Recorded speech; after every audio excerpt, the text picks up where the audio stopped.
विश्वानि देव सवितरदुरितानि परासु यद्भद्रं तन्न आसुभ। ॐ सहना भवतु सहनौ भुनक्तु सह वीर्यं करवावहै तेजस्विनावधीतमस्तु मा विद्विषावहै। ॐ शांति शांति शांति। ओम श्री परमात्मा नमः। योग दर्शन के हम समाधिपाद पर विचार कर रहे थे। सूत्र संख्या 33 में भावना चतुष्टय का वर्णन किया गया महर्षि के द्वारा, जिसमें कहा गया कि अंतःकरण को शुद्ध करने के लिए, पवित्र बनाने के लिए, अंतःकरण के जो मल हैं उसको साफ करने के लिए 4 प्रकार के भावना का उल्लेख किया महर्षि ने। वह मैत्री, करुणा, मुदिता और उपेक्षा, इस प्रकार से कहा। और क्रमशः 4 प्रकार के लोगों के साथ ऐसे भावना रखने से हमारा अंतःकरण पवित्र होता है। सुखी व्यक्ति के साथ मैत्री की भावना, दुखी व्यक्ति के साथ करुणा की भावना, पुण्यात्मा के साथ मुदिता यानी हर्ष की भावना, प्रसन्नता की भावना, और जो पापी हैं उनके प्रति उपेक्षा की भावना।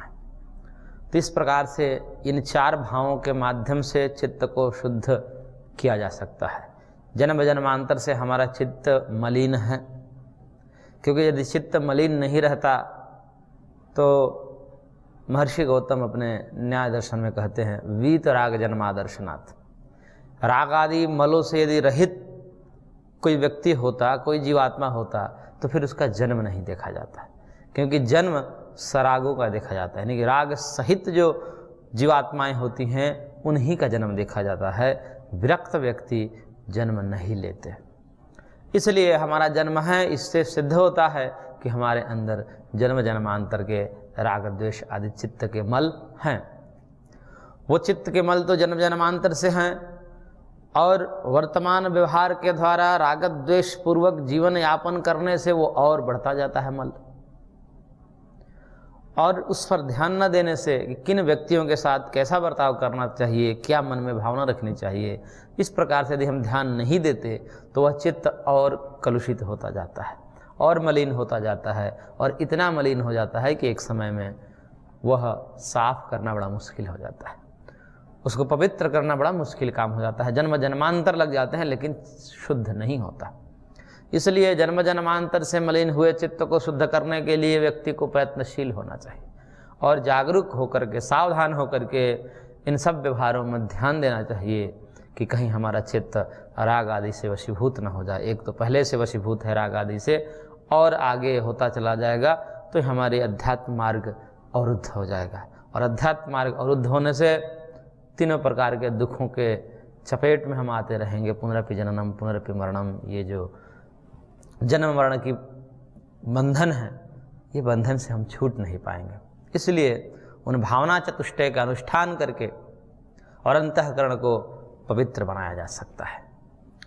अब महर्षि के द्वारा कुछ और बातें कही जा रही है कि केवल भावना चतुष्टय ही नहीं है, अपितु अन्य भी साधन है जिसके माध्यम से चित्त को शुद्ध बनाया जा सकता है।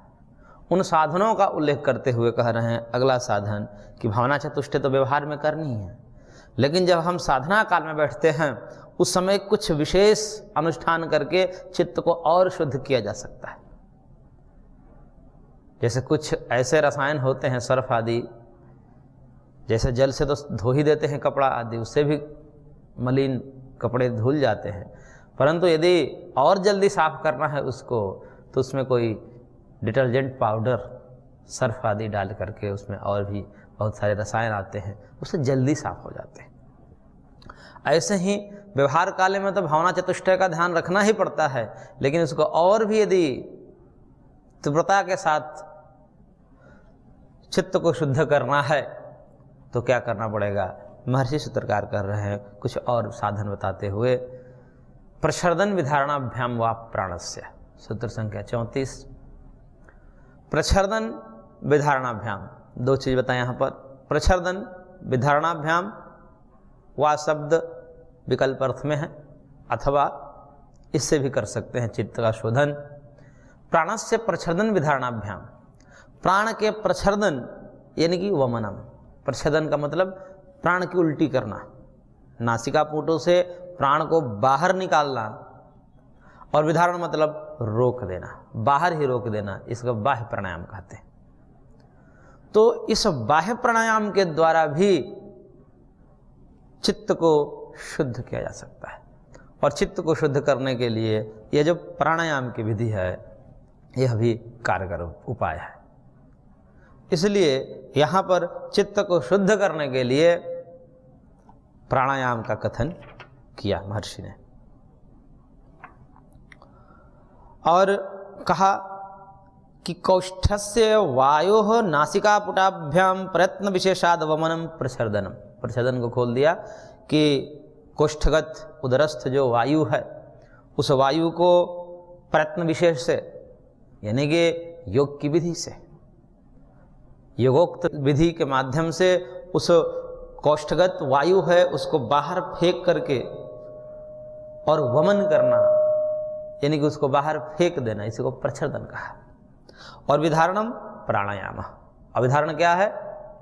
प्राणायाम है, यानी कि उसको रोक देना, कुंभक कर देना, यानी कि बाहर फेंक करके बाहर रोक देते तो बाह्य कुंभक हो गया, इसको बाह्य प्राणायाम कहते हैं। और अंदर श्वास को भर करके अंदर रोक देते हैं, अंतः कुंभक हो गया, आभ्यंतर प्राणायाम हो गया। तो बाह्य अभ्यंतर स्तंभ वृत्ति देश काल संख्या भी परिदिष्टो दीर्घ सूक्ष्म, ये आगे प्राणायाम के विषय में कहा जाएगा, वही प्राणायाम का यहाँ पर वर्णन है। और जब इस प्रकार से हम करते हैं तो ताभ्याम वा मनसा स्थितिम संपादयेत, इन प्रच्छर्दन और विधारण के माध्यम से, यानी कि प्राणायाम के माध्यम से भी इस चित्त की स्थिति, वो कौन सी स्थिति? धारणा ध्यान समाधि वाली स्थिति, वो धारणा लायक चित्त बन जाता है। क्योंकि चित्त को शुद्ध करने के लिए सबसे पहले, ये चित्त को स्थिर करने के लिए, एकाग्र करने के लिए चित्त का शोधन आवश्यक है। जब तक से चित्त शुद्ध नहीं होगा तब तक से जो है वह एकाग्र नहीं होगा। इसलिए 33 नंबर सूत्र में पूर्व में हमने पढ़ा था, उसमें एक वाक्य महर्षि ने लिखा है, अंतिम में लिखा है कि एवं भावयतः शुक्लो धर्म उपजायते। इस प्रकार से चारों भावनाओं का अनुष्ठान करके व्यक्ति के अंदर धर्म के संस्कार बनते हैं। शुक्ल मतलब पुण्य के संस्कार बनते हैं। और ततश्च चित्तम प्रसीदति, उससे जो है चित्त प्रसन्न होता है। प्रसन्न का मतलब स्वच्छ होता है, साफ होता है, पवित्र होता है। और उसके बाद कहा कि प्रसन्नम एकाग्रम स्थिति पदम लभते, और जो प्रसन्न चित्त है यानी कि शुद्ध चित्त है, शुद्ध अंतःकरण है, वह स्थिति पदम लभते, वो धारणा ध्यान समाधि रूपी जो स्थिति है उसमें समर्थ बन जाता है। इसलिए चित्त एकाग्र क्यों नहीं होता, इस पर हम ध्यान नहीं देते, क्योंकि ये सिद्धांत है। जब ये सब हम नहीं पढ़ते कि भाई चित्त चंचल क्यों है, हमारा बार बार चित्त चंचल है, तब विधि पर तो खूब ध्यान देते हैं, कभी ये विधि करते हैं, कभी वो विधि करते हैं, कभी इस गुरु के शरण में जाते हैं, कभी उस गुरु के शरण में जाते हैं, कभी ये शास्त्र पढ़ते हैं, कभी वो शास्त्र पढ़ते हैं, कहीं से कुछ नहीं होता। क्यों नहीं होता? क्योंकि हम जिस कारणों से चित्त एकाग्र होता है उन कारणों को ध्यान में नहीं देते। और यहाँ पर कहते हैं कि चित्त को एकाग्र करना है, स्थिति को प्राप्त करना है, दृढ़ करना है उसको ध्यान में, तो उसको शुद्ध करना पड़ेगा, उसका शोधन करना पड़ेगा। और चित्त शुद्ध कैसे होगा? उसके लिए चित्त के मल को जानना पड़ेगा कि भाई किसको साफ करना है। तो चित्त में विद्यमान जो रागादि मल हैं उन्हीं को साफ करना। इसलिए भगवान श्री कृष्ण ने भी गीता में कहा कि राग द्वेष विमुक्तस्तु विषयान इंद्रियश्चरन् आत्मवश्ये विधेयात्मा प्रसादम अधिगच्छति, कि जो व्यक्ति अपने इंद्रियों को संयमित रखता हुआ राग द्वेष से विमुक्त होकर के और इंद्रियों के साथ बर्ताव करता है, वह उनका चित्त जो है प्रसादम अधिगच्छति, स्वच्छता को प्राप्त होता है, स्वच्छ हो जाता है। और स्वच्छ चित्त जब हो जाता है यानी कि शुद्ध चित्त जब हो जाता है तो प्रसादे सर्व दुखानां हानिरस्य उपजायते प्रसन्न चित्त से ही आशु बुद्धि परिवतिष्ठते। जब चित्त शुद्ध हो जाता है उसी को प्रसन्न कहते हैं। सामान्य भाषा में इसको प्रसन्न जिसको बोला, प्रसन्न का मतलब जिसका चित्त शुद्ध होगा वही प्रसन्न होगा, नहीं तो उसके चेहरे पर मुस्कुराहट नहीं आएगी, प्रसन्नता नहीं आएगी। प्रसन्न व्यक्ति है, खिलखिला रहा है, इसका मतलब कि राग द्वेष रहते हैं। जैसे बच्चे खिलखिलाते हैं, उनमें राग द्वेष नहीं होता है, इस कारण से वो हंसते रहते हैं। ऐसे ही जब चित्त शुद्ध होगा तो प्रसादे सर्व दुखा नाम, चित्त के प्रसन्न होने पर, शोधन होने पर सर्व दुखा नाम हानि ही, समस्त दुखों की हानि हो जाती है, यानी कि अभाव हो जाता है, सारे दुख नष्ट हो जाते हैं। तो इसलिए प्रसन्न चेत से ही आशु बुद्धि परिवर्तिष्ठते, और जो चित्त प्रसन्न हो जाता है, शुद्ध हो जाता है, साफ हो जाता है, वह आशु परिवर्तिष्ठते, वो शीघ्र ही भगवान में तल्लीन हो जाता है, उसकी चंचलता मिट जाती है, वो अपने इष्ट के प्रति एकाग्र हो जाता है, जहां हम उसको लगाना चाहें वहीं लग जाते हैं। इसलिए चित्त को एकाग्र करने के लिए चित्त के रागादि मल को दूर करना अत्यंत आवश्यक है, और उसी को दूर करने के लिए ये सब उपाय बता रहे हैं। यानी कि देखिए, चित्त तो एकाग्र ही है, क्योंकि चित्त सत्व प्रधान अहंकार से बना है।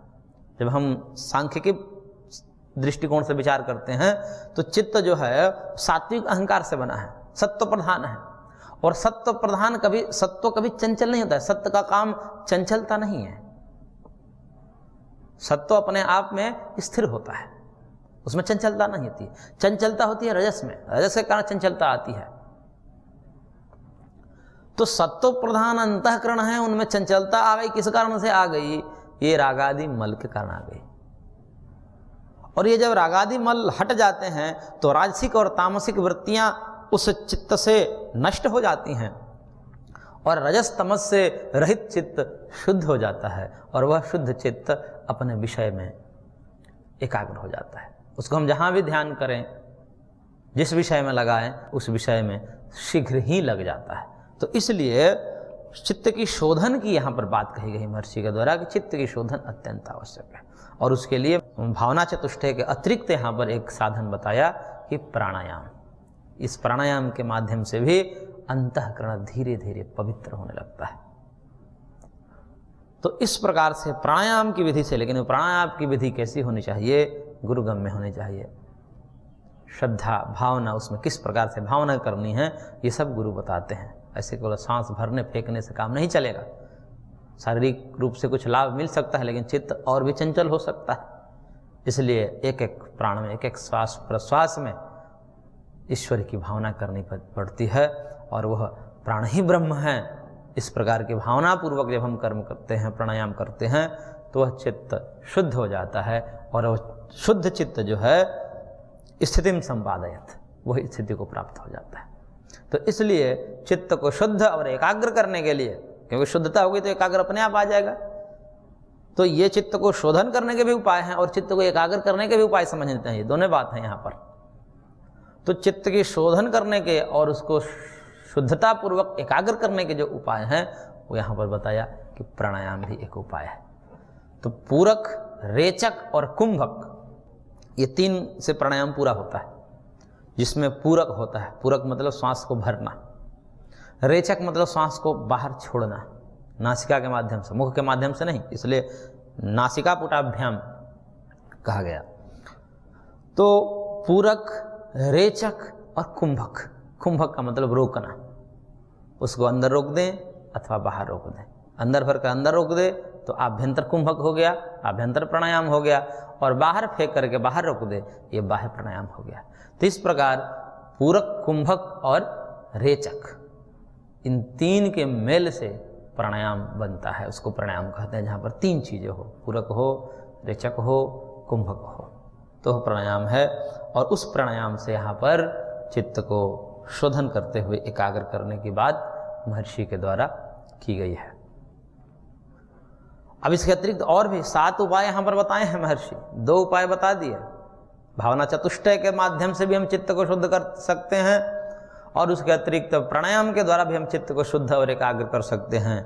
उससे अतिरिक्त तीसरा भी कारण बता रहे हैं कि और भी कोई उपाय है जिसके माध्यम से हम चित्त को एकाग्र कर सकते हैं, और वह है विषयवती वा प्रवृत्ति उत्पन्ना मनसः स्थिति निबंधनी। कहेंगे विषयवती प्रवृत्ति, प्रकृष्टावृत्ति प्रवृत्ति, जो प्रकृष्ट वृत्ति है, यानी कि वृत्ति ज्ञान को बोलते हैं, यानी कि साक्षात्कार रूप जो है, विषयों के साक्षात्कार रूप वाली जो एक प्रवृत्ति है, एक अनुभूति है, उस अनुभूति से भी मन की स्थिति बनती है, यानी कि मन एकाग्र होता है। इसलिए विषयवती वाली यह प्रकृष्टावृत्ति साक्षात्कार रूपा एक अनुभूति है, उस अनुभूति के माध्यम से भी मन स्थिर हो जाता है, एकाग्र हो जाता है। अब ये विषय क्या है? 5 विषय हैं, रूप, रस, गंध, शब्द, स्पर्श, ये 5 विषय हैं। और इन्हीं विषयों के कुछ अनुभूति होती है, उसके उपाय बताए हैं किस प्रकार से। भाष्यकार कह रहे हैं, देखिए सूत्र संख्या 35 है, 35 के भाष्य में, नासिकाग्रे धार्यतो अस्य वा दिव्य गंध संवित्सा गंध प्रवृत्ति। कह रहे कि नासिका के अग्र में, यहाँ पर यदि कोई धारण करता है, वहाँ पर ध्यान करना प्रारंभ करता है, धीरे धीरे मन को एकाग्र करना प्रारंभ करता है, तो वहाँ धारण करते करते उसको बिना किसी विषय के दिव्य गंध की प्राप्ति होती है। वहाँ पर दिव्य गंध की अनुभूति उसको होती है। और ये जो अनुभूति है, ये विलक्षण अनुभूति होती है।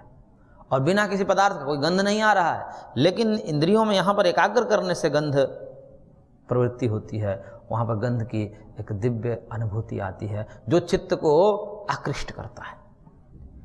यानी कि वो एक ऐसी विलक्षण गंध की अनुभूति है कि बार बार हम वहाँ पर जाने का प्रयत्न करते हैं और वो प्रयत्न मन को एकाग्र करने में सहयोगी होता है।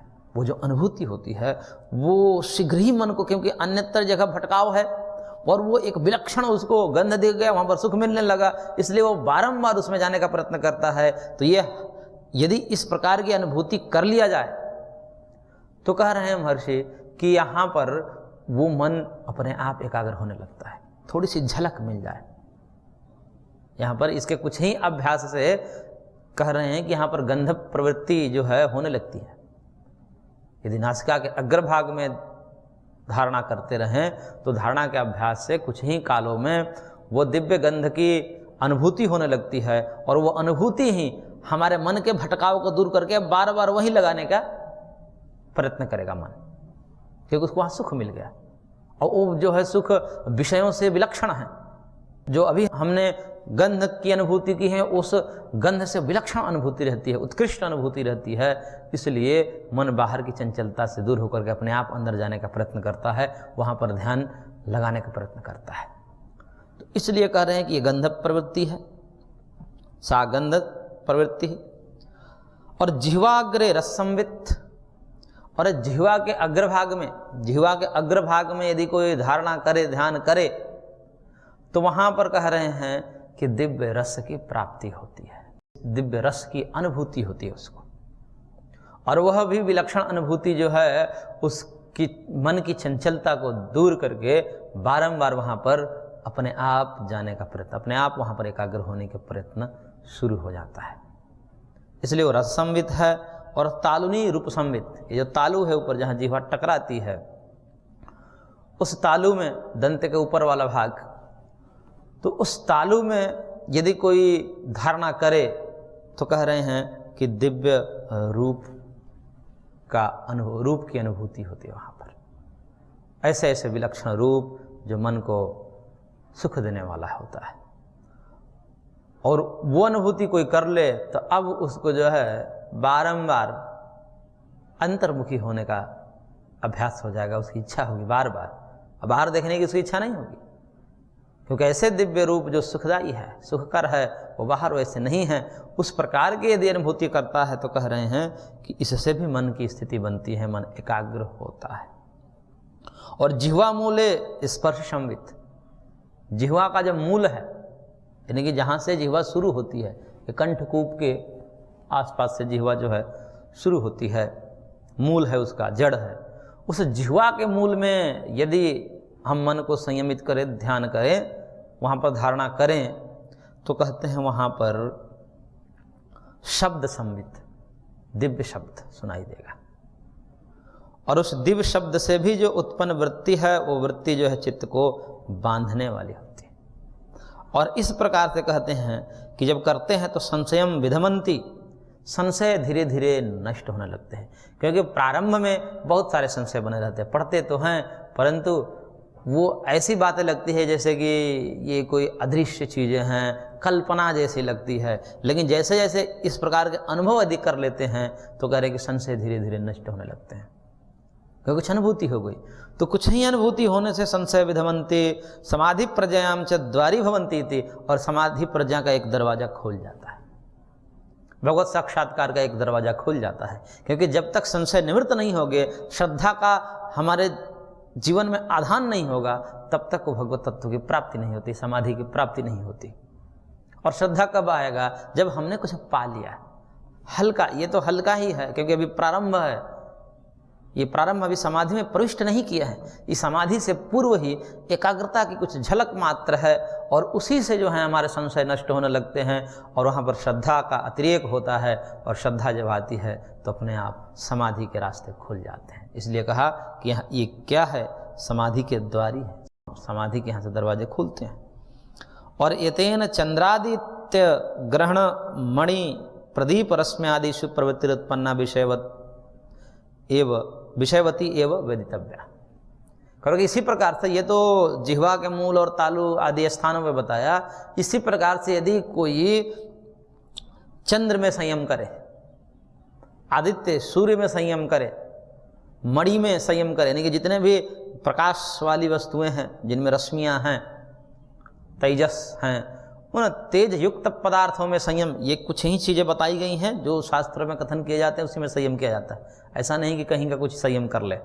आदित्य में संयम कर सकते हैं, सूर्य में कल्पना करनी पड़ती है, प्रतिबिंब बनानी पड़ती है, आंख बंद करके हृदय विशेष में अथवा प्रज्ञा यहाँ आज्ञा चक्र पर या कहीं भी स्थान विशेष पे, मणिपुर में आदि स्थल विशेषों में हमें उस वस्तु की कल्पना करनी पड़ती है, एक प्रतिबिंब बनाना पड़ता है स्मृत्यात्मक।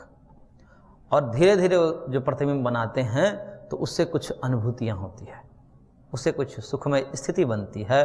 और करें कि इस प्रकार के भी यदि कोई अभ्यास कर रहा है तो इसको भी विषयवती प्रवृत्ति के अंतर्गत ही रखना चाहिए। ऐसा नहीं है केवल नासिका अग्र में, जिह्वा मूल में, तालु में इत्यादि स्थलों में करने से जो अनुभूति होती है उसी को विषयवती कहेंगे, ऐसा नहीं है। ये ग्रह, मणि, आदित्य, चंद्र, रश्मि वाले तेजस पदार्थ, इन किसी में भी हम यदि संयम करते हैं और उससे एक सुखद स्थिति बनती है तो उसको भी इसी सूत्र के अंतर्गत विषयवती प्रवृत्ति कही जानी चाहिए। यानी कि विषय वाली है, उसमें कुछ रूप रस आदि कुछ अनुभूतियाँ होती हैं, इसलिए उसको भी विषयवती प्रवृत्ति के अंतर्गत ही जानने चाहिए।